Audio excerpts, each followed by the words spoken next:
phase is locked and ready to fire, sir. Illogical.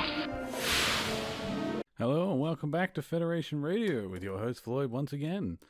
So I just finished going through the episode Tribbles, which is a very classic episode.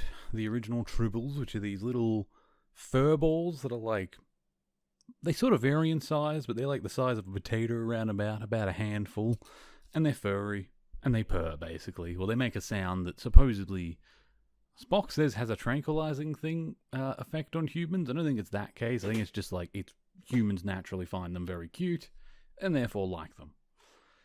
Now, the episode starts with them off doing usual ship things, and then they get a priority 1 alert, which I get the feeling is the equivalent of like a DEFCON 1. Like this is we are about to go to war, or someone has just declared war, because the ship comes roaring in, stays on the outskirts of the system that it was called to, the starbase, which is Starbase K7, and it's on radio silence. So like they're coming in quiet, ready for combat, expecting basically a war zone, and they arrive and doesn't seem like anything's wrong.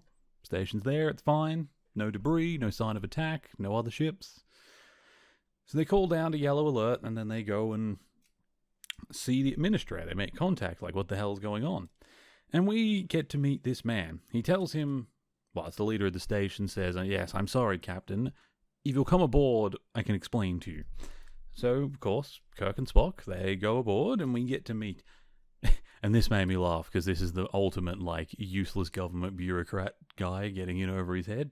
The Undersecretary of Federation Agriculture Commission, which is just the sort of obnoxious title that you know self-important politicians are going to give themselves, and the sort that are going to come in and throw their authority around like they know something and make constant mistakes and expect you to just deal with it. Which is basically exactly what this guy does. Now, we learn that this station is over a planet called Sherman Planet, or at least to Earth, I don't know what the Klingons call it. And apparently in the peace accords with the Klingons, there is an agreement that whoever can develop the planet the best will get to keep it. So I think they each have like a section of it that they're ruling for the moment, and both sides have agreed that whichever side prospers more will be the one that gets to keep it. Now this guy, the agriculture minister basically, is in charge of growing food there, and he has brought this, they keep talking about, it's like quadricillin grain or something. I don't know if it's a real thing, but apparently it's a special type of grain that is able to be grown very quickly. It's able to regrow very easily, and it's meant to be like the ideal. Like if you're on a planet and you want to develop a food source to make it self-efficient, this is maybe not the tastiest, but the most ideal. No one will starve if you plant this. And he's brought shit tons of it. And it's all in the storage compartments being stored on Starbase K7. And he called a priority 1 because in his mind, this is a priority 1. This is an important moment to the Federation, and he needs security for the grain because there are ships coming in and out all the time of the Starbase, and he wants to make sure they're safe. Which, while I agree it's probably important, I also agree with Kirk that doing a priority 1 alert was a bit extreme. He could have just radioed the nearest ship and requested support. They probably would have sent the Enterprise anyway. But doing the priority 1, like I agree with Kirk, you should probably be charged for that. That's bullshit. You cannot put an entire sector on high alert thinking they're in a state of war because you're a little paranoid someone might take your grain. You know, it's just not right. But anyway, he gets away with it. Kirk at first is very, like, sarcastic with him and basically has no time for him whatsoever. Thinks he's an absolute moron. Basically tells him as such to his face and says that he will be filing a report with Starfleet and that the misuse of a priority 1 channel will be punished. And he responds with, I do have the authority, and then he gives his whole title. And Spock does say, well, technically he is in the Federation Council, therefore he does have the authority to do something like this. Kirk does file a report about it, but he hears back from an admiral that apparently, even though they agree that what he did was wrong, they also state that, well, what can you do about it? This is an important situation, and while we agree you shouldn't have used priority 1, you'll need it there. And they basically give him official orders to post guards and assist him.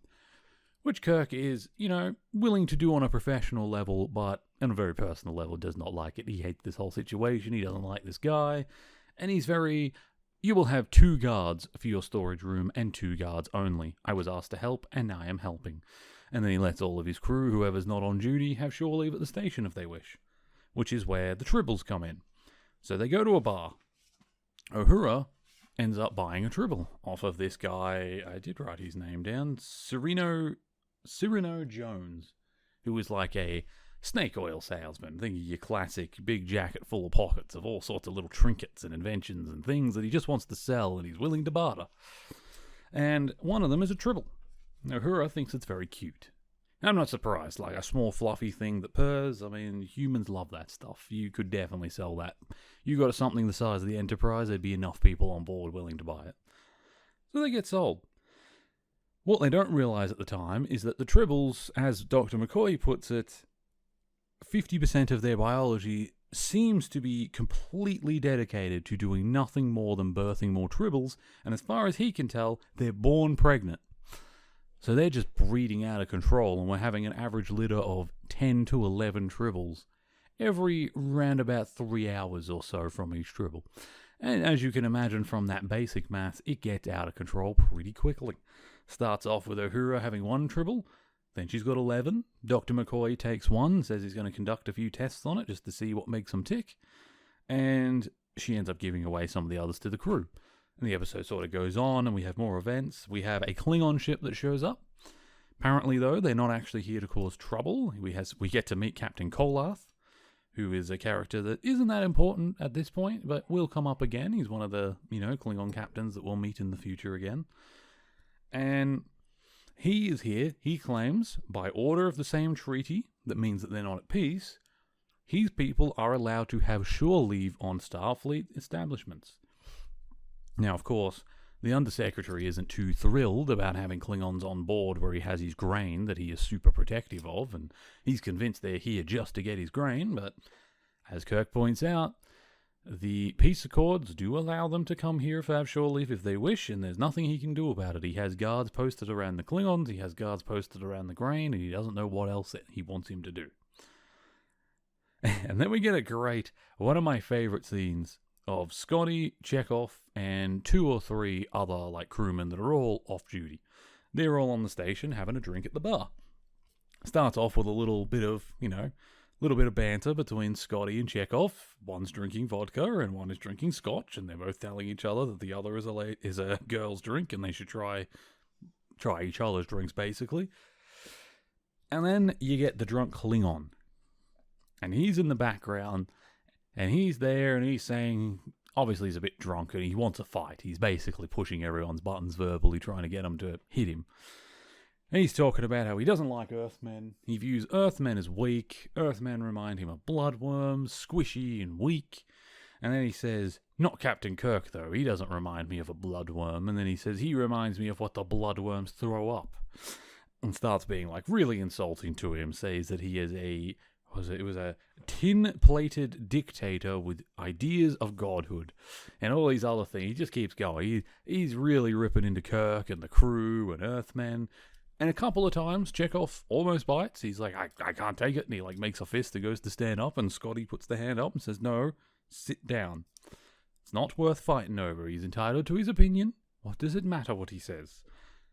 And then we get the best scene where he's like, and then there's the Enterprise. Garbage scowl, as we call it, because we love the Enterprise. And then Scotty turns around and looks at them, of course, because chief engineer. He can put up with you insulting Earthmen. He can put up with you insulting his captain and friend. But what he cannot put up with is you insulting his profession, which is engineering. He is intensely proud of his ship, and he will not take a single insult to it. And so he, as the professional he is, and he did get orders from Kirk to not cause a fuss and try and just keep things under wraps, so he gives the Klingon one chance to rephrase that. And the Klingon says, oh, I'm sorry, I didn't mean that the Starship Enterprise is a garbage scow. I meant it should be hauled away as a garbage. And Scotty just smiles. He puts his drink down and he stands up and he very calmly punches that Klingon in the face so fucking hard that he flies across the bar across 2 tables. which is, of course, immediately followed up almost in unison by all of the Starfleet and all of the Klingon officers, and one all pulling their chairs out and getting to their feet, which turns into, as you would suspect, a brawl. Now, luckily, none of them actually draw weapons. This is just a fist fight, so it doesn't turn into like holes in the starbase or an actual war. There's no casualties, just a few injuries. And then we have a great scene of Kirk walking up and down the line of all the officers and the men that were in the fight. And, well, what happened, men? Everyone says the same thing. I don't know, sir. I don't know, sir. Says to Chekhov, what happened? And he says, nothing happened, sir. He says, of course something happened. There was a fight. Otherwise you wouldn't be here and there wouldn't be a bruise on your face. Now, do you want to tell me the truth about what happened? Chekhov says, I don't know what happened, sir. He says, I don't know very well. And he goes to Scotty. He's like, Scotty, you were the officer down there. I told you specifically to keep things calm. And Scotty says, you don't know what it was like, Captain. They were insulting you and us and the crew. And, you know, he's like, oh, I see. He says, but I didn't hit him. I kept my cool. So after a little while, Kirk sort of dismisses them all and tells them all to go back to their cabins after it's clear they're not going to say anything. And he tells Scotty to stay. And he says to Scotty, who threw the first punch, Scotty? And Scotty says, well, that'd be me.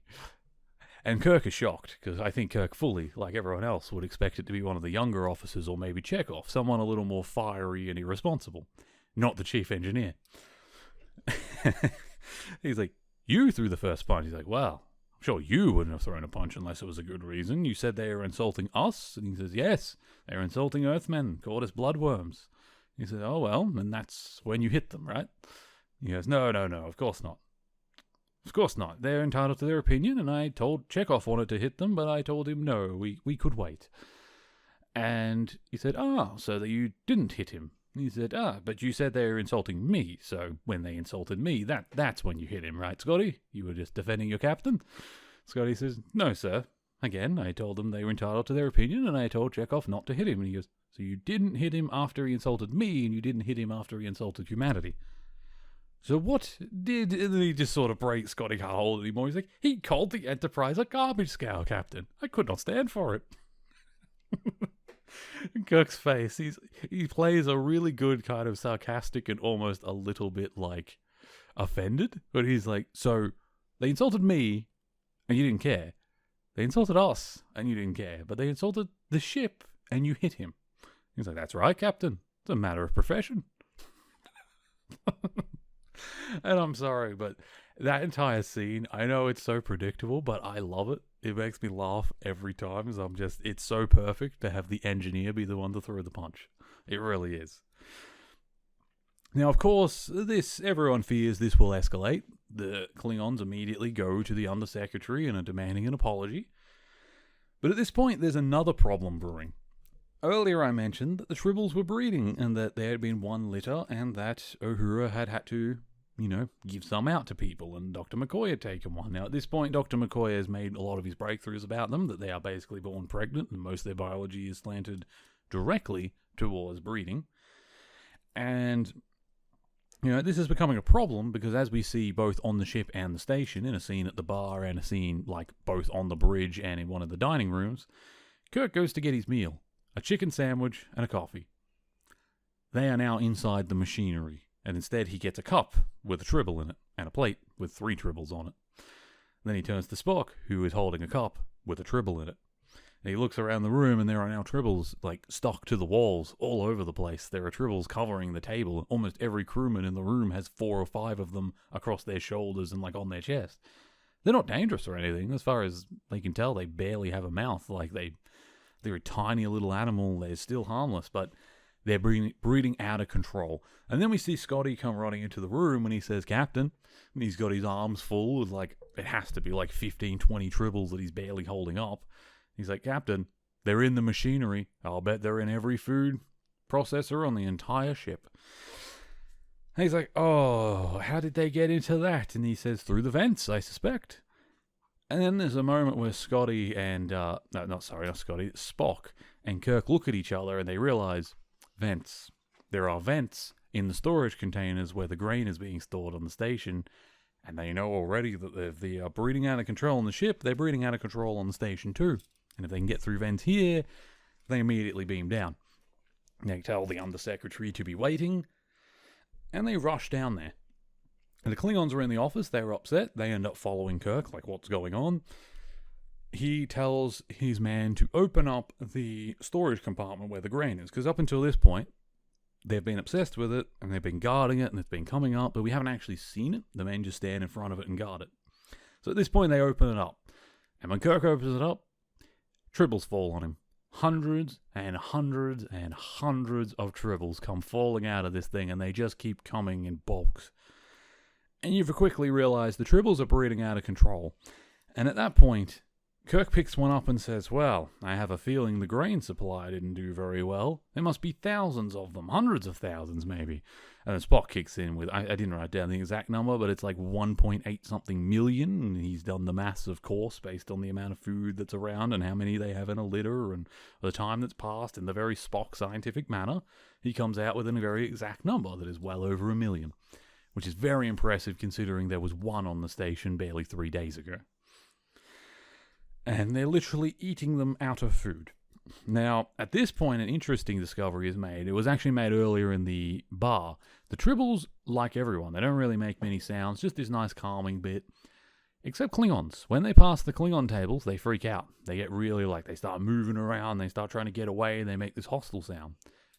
Now, the undersecretary is in the room, and he's real upset. He's telling Kirk that you didn't take this seriously, you didn't take me seriously, and now I'm going to hold you personally responsible for all of this. All the grain has been eaten. Planet Sherman is not going to be developed properly. The Klingons are probably going to get it. You've just handed it to them. And then one of the tribbles freaks out at his assistant. And Kirk starts thinking, and he starts walking around, and he realizes something. He goes near the Klingons, it freaks out. He goes away from the Klingons, it calms. He goes over to Spock and says they like Vulcans. They don't like Klingons. They like humans. And then he asked Cyrano Jones, who was in the room at the time, because he had been summoned, of course, because this is all his fault. He brought the tribbles here. And he says, where did you get them? And he says, oh, he doesn't give an exact location. He says, I got them in my travels. He said, they're kind. They like everyone. Well, except Klingons, of course. But they like everyone. And then it passes the assistant again. And it freaks out once again. Then you realize the assistant actually has the, lightish brown, almost bronzy skin tone that all the Klingons in this era do have. But he looks more human. And McCoy comes over and gives him a little scan with the medical device. And they realize quickly, oh, he's a Klingon. Now, remember a few episodes earlier during the Babel episode, we had an Orion, who was dressed and not fully genetically altered, but altered enough and given fake parts and all that sort of stuff to pass as an Andorian. Well, it turns out this Klingon has been passing as a human and a human assistant to the agricultural minister, which makes a lot of sense when you remember that whoever develops this planet the best is going to get the planet. So of course the Klingons have sent an agent over here to sabotage our agricultural methods, that way it would all fail. And we learn that he has poisoned the grain. And we learn this because a bunch of the tribbles falling out when they start realizing something is wrong are dead. And they're dead because the grain is poisoned and they all died from eating it. Now they kept breeding, they didn't all die at once, but enough are dead that they're like, okay, and they do some tests on the grain, a quick scan, and they realize, yeah, the grain has been poisoned. And when they do a brief scan, they realize that if it had been planted in the ground, it would have grown for approximately 4 or 5 weeks, and then it would have started to seem to everyone else to mysteriously die. So basically, it would have looked as if the humans had made a real effort to agriculturally enhance the planet and develop it, and then it had failed miserably about a month into their efforts, and then the Klingons would, of course, come in swaggering about how humans are useless. Look at the Klingon side. At least we were successful. It's our planet now. Now, this is mighty embarrassing for Koloth, the Klingon captain there, because he's like, Captain, about that apology I asked for, and Captain Kirk walks over to him and says, oh, well, you see, that man is under arrest for being an undercover spy, and if I were you, Klingon, I'd get your ship the hell out of Federation space. I have a feeling once I reveal the facts of this case that no one in the Empire will back you if you try and claim anything against me, because what you've done is being caught in the act. Now, and he looks down and he says, you've got about 6 hours to get your ship the hell away from here. Which, of course, they take him up on that. They're a bit annoyed, and they pull their shirt down a bit and do the stomp away like I'm angry march, but not much they can do. The Klingons have been caught in their scheme, and they've embarrassed themselves. Because they're supposed to be an honourable people, and you get caught doing these sorts of things publicly, it's dishonourable. Now, Cyrano Jones is sort of punished. They do claim that because the rate of the tribble growth is actually a threat to local wildlife, like if you brought this anywhere, it can eat the supply of food very quickly. Like within days, you could be finding yourself out of supplies because of them. So they determine that makes this a dangerous creature to breed and sell, which means he would be going against a few Federation regulations. But they also say that because your tribbles were instrumental in unfoiling the Klingon plot, we'll make you a deal. If you pick up all the Klingons yourself and clean up this station, then we'll let you go. And Spock does a little bit of maths and works out this will take him 17.9 years. Of which he then tells him that the only other alternative is that for breaking that, you would have to do a 20-year rehabilitation stay at one of the rehabilitation colonies, which is basically prison time for 20 years.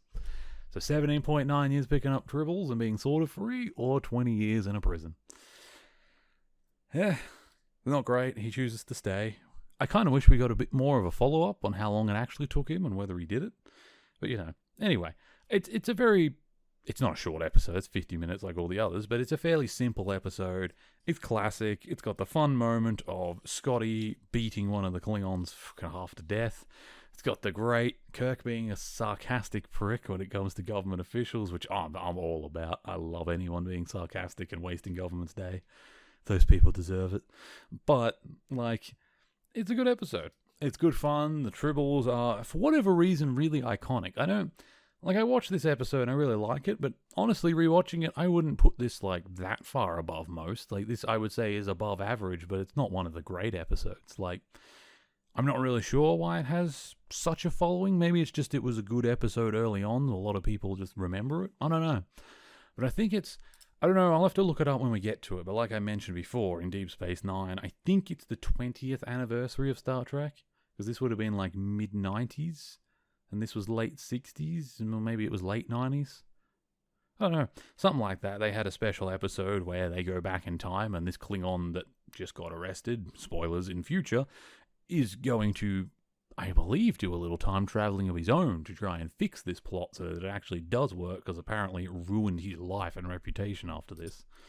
And it becomes a weird time travel intermingling in between scenes of this episode by the new crew from Deep Space Nine to deal with the same Klingon who is now much older, while trying to assist his younger self. It's a really weird and convoluted episode, but it's actually really, really good. It was a really good, if you're going to do an anniversary episode where you want to just sort of put some new characters in old content, it's a really good one. We get a good, I guess they rotoscoped it. I don't actually know exactly how they did it, but they got Captain Sisko, who at the time is posing as, I believe, just an ensign or something, and he walks up and he shakes Kirk's hand and says, I just wanted to request if I could shake your hand, Captain. It'd be quite the honour.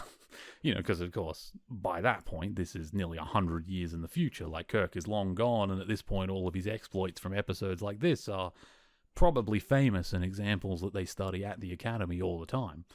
All of these people that were on board, Sulu and all that, they're all long since been admirals and died for the most part, and they are now all studied and famous figures throughout Starfleet. But this is, of course, their youth, so that hasn't happened yet. But I think, as far as anniversary editions go, they did pretty damn good with that one. It was really fun. I think it was better than the Voyager one that they did, which we'll get into that when we get to it, because that's less to do with this, but that one wasn't as good. Anyway, thanks for coming by. That was Trouble with Tribbles. I'm going to edit this all together, and then I think I've actually recorded a fair few episodes today, so that should be good. Bye for now.